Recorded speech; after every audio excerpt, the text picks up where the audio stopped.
सुप्रभात विद्यार्थी मित्र हो। अपनी 5वीं कक्षा और यह आपकी हिंदी की किताब हिंदी सुलभ भारती। तो हमने आपकी इस किताब में से आओ खेले, पहचानो और बताओ, इसके बारे में हमने जानकारी प्राप्त की थी। अनेक खेलों का वर्णन यहाँ पर दिया था। आपने भी खेलों के बारे में जानकारी लिखी होगी। आज हम पहला जो पाठ है नंदनवन, देखो, बताओ और कृति करो। तो यह नंदनवन, यह हमारा पहला पाठ। इस पाठ में बताया गया है पौधे लगाओ पेड़ बचाओ, पौधे लगाओ पेड़ बचाओ। नंदनवन इसका अर्थ है बगीचा, गार्डन, बाग। तो हमारे जीवन में पेड़ों का बहुत ही महत्व है। पेड़ हमें ऑक्सीजन यानी कि प्राणवायु देते हैं। पेड़ों के कारण बारिश होती है। पेड़ कार्बन डाइऑक्साइड वायु लेते हैं, ऑक्सीजन छोड़ते हैं। यानी कि प्रदूषण कम करने के लिए भी पेड़ बहुत ही उपयोगी होते हैं। और इसलिए इस पहले पाठ में, नंदनवन इस पाठ में, पौधे लगाओ और पेड़ बचाओ, यही संदेशा हमें दिया है। तो आप सभी विद्यार्थियों ने एक काम करना है।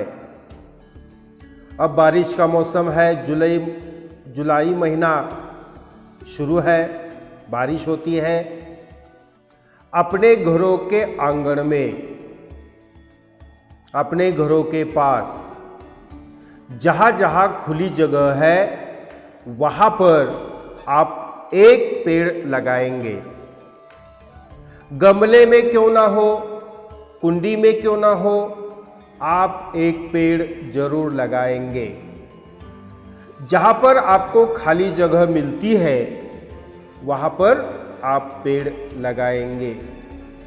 पेड़ लगाना, पौधा लगाना हमारा कर्तव्य बनता है, फर्ज बनता है। मैं आपके घर यह पेड़ देखने के लिए आऊँगा। जिन्होंने भी इस प्रकार के यह पेड़ लगाए हैं, मुझे आप बताओगे, मैं ये पेड़ पौधा देखने के लिए आपके घर जरूर आऊँगा। तो इसी प्रकार मित्र हो, पेड़ हमारे जीवन में बहुत ही उपयोगी होते हैं और इसलिए हमें पौधा लगाना चाहिए, उसको पानी देना चाहिए, उसको खाद यानी खत देना चाहिए, ताकि आगे चलकर वह पौधा पेड़ बन जाता है। और पेड़ में जो फल आते हैं वे हमें कितने उपयोगी होते हैं। माने आम का पेड़, आम आपको हमें मिलते हैं, छाया मिलती है, आम की लकड़ी भी उपयोगी होती है। तो इसी प्रकार आप लोग इस महीने में, बारिश के मौसम में, एक पेड़ जरूर लगाओगे और उसको बचाओगे। तो पौधे लगाओ पेड़ बचाओ।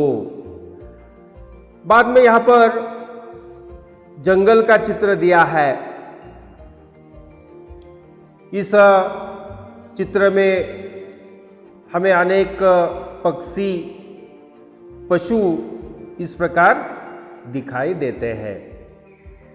यहाँ पर तोता है, पोपट, वह हमें नमस्ते करता है।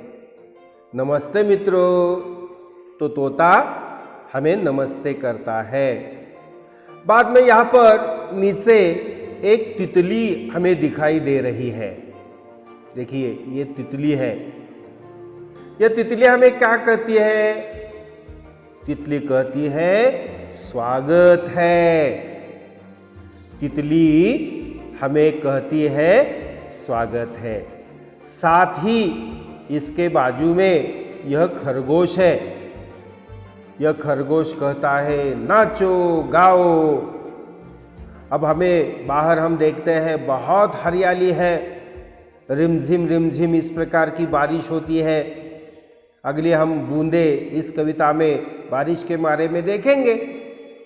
तो खरगोश कहता है नाचो गाओ आनंद मनाओ। नाचने से गाने से हमारा मन जो है प्रसन्न हो जाता है।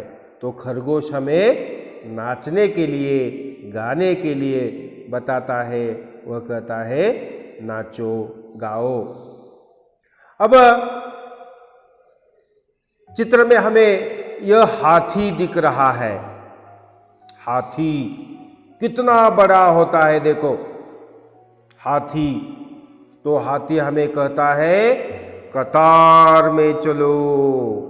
देखिए अनुशासन, कतार में, क्यू में, ओळीमध्ये। तो हम कहीं भी हो, अगर हम अनुशासन का पालन करेंगे तो ये हमारे जीवन में महत्वपूर्ण होगा। तो इतना बड़ा होकर भी हाथी दादा हमें कहते हैं कतार में चलो। तो इसी प्रकार हाथी हमें कतार में चलने की सलाह देते हैं। बाद में नीचे लोमड़ी हमें दिखाई देती है। कोल्हा, लोमड़ी, वो क्या कहती है? हम सब साथ हैं, हम सब साथ है। एक उंगली, देखिए एक उंगली, फिर दूसरी उंगली, तीसरी उंगली, चौथी उंगली और पांचवी उंगली, और इस 5 उंगलियां मिलकर हो जाता है मुक्का। उसकी ताकत उंगली से ज्यादा होती है। यानी कि अगर हम एक साथ मिलकर कोई भी कार्य करें तो वह बड़ा बन जाता है, अच्छा बन जाता है। तो लोमड़ी हमें हम सब साथ है, साथ रहने का संदेशा यह लोमड़ी हमें दिखाई देती है, यह लोमड़ी हमें कहती है। तो इसी प्रकार नंदनवन इस पाठ में तोता, तितली, खरगोश, लोमड़ी, हाथी, ये पशु और पक्षी हमें दिखाई देते हैं। हम इसके कहे अनुसार अगर कार्य करोगे तो निश्चित हमारा जीवन सुजलाम सुफलाम बन जाएगा। और आप ये चित्र देखना है, इस चित्र में जितने भी पक्षी हैं उनके नाम लिखना है, जितने भी पशु यानी जानवर हैं उनके नाम लिखना है। और आपको इसके अलावा जितने भी पक्षियों के नाम, जितने भी जानवरों के नाम आते हैं वह अपनी कॉपी में लिखना है। साथ ही साथ जंगली जानवर और पालतू जानवर, इनके भी नाम अपने कॉपी में लिखना है। धन्यवाद।